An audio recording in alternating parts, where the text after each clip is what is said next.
Greg, the last 4 or 5 years have shown us that mid-majors have the ability to not only get far in the tournament, but get to the Final Four and get to the championship game. Are you guys built to be that team? I hope so. You know, I think what we have that not every mid-major has is what we have in our front line. You know, Gregory gives us that post presence and defensive presence that a lot of teams at our level aren't blessed to have. And then we got another scorer in Doug who can score in the block. You bring Will Artino off the bench at 6'11", and then Ethan Reige's a matchup nightmare at the power forward when he comes in the game. So I think we've got some versatility in some positions that makes us a difficult guard, and we have that anchor inside. And we also have senior leadership at the point guard. I think that's really the recipe for success in the NCAA tournament. But the reality of it is that it all comes down to matchups. And as you look back at the Butlers and the VCUs that have made the runs, they found a way to win some close games. And you know, I don't think we're going to sneak up on anybody. We've won 28 games this year, so I don't think anybody's going to look past us. So our preparation in the next 10 days is really going to be important. On the right-hand side, Nick. Yeah, Coach, can you talk about Grant Gibbs, making him a captain before he even played at Creighton, just his contributions tonight? I didn't make him the captain, his teammates did. And that tells you a little bit about Grant Gibbs and the impact he had on his teammates in the locker room a year ago when he wasn't eligible to play. And it wasn't like the voting was close. I mean, he was a unanimous captain. The only person that didn't vote for him was him, because that's what he's all about. And you know, for him to have this success on this stage, you know, it's good things are supposed to happen to good people. And for Grant today, it really did. He's fought through tremendous adversity with his knee issues, and just keeps on plugging. And he practices maybe half the time. So he has to, his mental preparation is so important because he doesn't get the reps that everybody else does. But his value to us, as valuable as he is on the floor, he may even be more valuable in the locker room. Steve?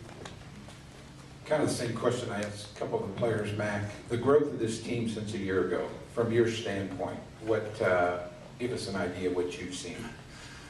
Well, you know, last year we lost a lot of close games. You know, we won our first 3 in a row in the Valley, and then, you know, close losses at Northern, at Drake, at Missouri State, where we led the whole way, at Wichita on senior night by a point in the last couple seconds.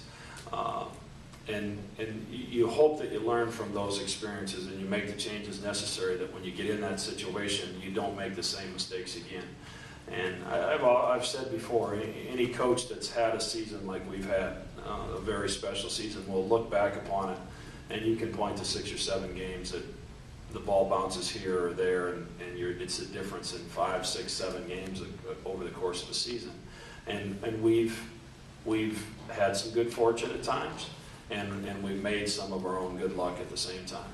But what I will say about this team, and it was never more evident than in the huddle at San Diego State when we were getting drilled in front of an unbelievable crowd. They did not rattle. There wasn't any panic on their face, and they just kept saying, let's do what we do. And that's kind of their motto, is just keep doing what we're doing, we'll be fine. And I've said it before, I think in some ways, I think it's a weakness because they don't show the emotion when things aren't going well that I'd like to see, but it's also what makes this team good. They don't doubt each other, they don't doubt themselves, and it's not in an arrogant way. They're a very close group, and they've got tremendous belief in one another. With the season that you guys have had now, the Conference Tournament Championship automatic bid, does that put you ahead of schedule?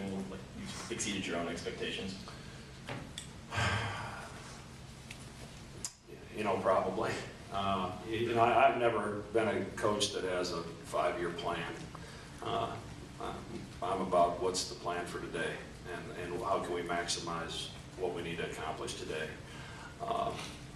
It's come together quickly, and you know, obviously, adding Grant Gibbs to our team was a huge get for us because of the intangible things he brings to the team, and then the development of you know, Gregory over the last year, of Antoine's willingness to not take as many 3-point shots this year and distribute the basketball. And there's a lot of improved players in our league, but maybe none more improved than Doug. And he's had such a good year. Nobody's really talked about how much he's improved from a year ago. So Josh Jones, you look at his assist to turnover from a year ago compared to this year, his numbers are off the chart. So guys have really bought in and worked hard, and they really believe in one another. And I've got an unbelievable coaching staff that's worked extremely hard to make this happen. And you also have to go back to a year ago to Casey Harriman, Caleb Korver, Kenny Lawson, Wayne Runnels, and Darryl Ashford, the 5 seniors that I inherited. If those guys don't embrace us, there's no chance of us moving this program forward as quickly as we have. Even though we didn't win as much as we wanted, those guys accepted their roles, even if they didn't like them at all times. And that leadership and that example has been critical to the leaders that we have on our team today. So, those 5 deserve as much credit for our success as anybody that played today. We have 3 minutes to go. We have 2 questions up, 1 here, 2 there. Greg, Doug seems to have a knack for getting open and being in the right place at the right time. What's the best thing in your mind about him as a player? He has confidence without arrogance, and that's hard to find in this day and age. And he's got an unbelievable feel for angles, and he's got some of the best hands of anybody I've ever been around. And his teammates now understand, just get it close, and Doug's going to make sure I don't turn it over. He'll go grab it. And if you watch him in transition and in the post, he never stops working. And that's probably where he's made the biggest jump from a year ago, is that the consistency of his effort on the offensive end. And I'm still picking on him on his defensive end some, but when he gets 33, I'll let it slide a little bit today. Dave? Mac, you talked about the adjustments Antoine's had to make over the course of this last year. To see him go out on top, what's that mean to you? It means a lot. You're only as good as your point guard. And your ability to coach a team is only effective if your point guard will allow you to coach him. And last year, we needed Antoine to score. We needed him to take some chances because we just didn't have enough firepower. Doug's body wasn't developed to the point where he could do what he's doing this year. Gregory was feeling his way through our system and trying to figure out what his role was. Josh Jones was trying to figure me out. I was trying to figure Josh out. I don't think I've done that for sure yet. But Antoine did what we asked him to do last year, and he's done what we've asked him to do this year. His numbers across the board are very similar to a year ago, except for he's just said, you know what, I'm not going to shoot that 3 unless it's late shot clock or I'm in rhythm. And those, it's probably, I would guess 70 shots that he took last year are shots that Doug or Gregory are taking, or wide open 3s by Avery or Josh or Ethan. And that's an unselfish approach. And he deserved to cut that net down. He's earned it. I went through a coaching change myself when I was a player. I know how difficult it is. And he's embraced us and really allowed my coaching staff to work with him, and he's turned into an unbelievable leader. Final question right here.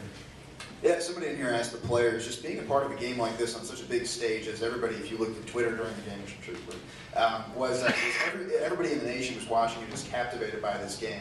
What does it mean to play in a game like that? When you're in the middle of it, you don't think about it. You're thinking about the next play. And the last time I sat on this stage after winning a championship, it was a game very similar to this one. And when you go back and look at it, and when I watch it this week, I think I'll appreciate what a great game it was and how well our guys executed at times on both ends of the floor. But when you're in the middle of it, you're just trying to grind it out. You're figuring out a way to get the best shot for your team the next possession and getting the right combination on the floor to get a stop when we needed it. But as I said, we've gone to a lot of great environments. This is now, I believe, our 14th win away from home this year. 4 on the neutral floor and 10 on the road. So these guys have been in almost every environment possible, and they've stayed in the moment. And because they've stayed in the moment, we were able to celebrate today.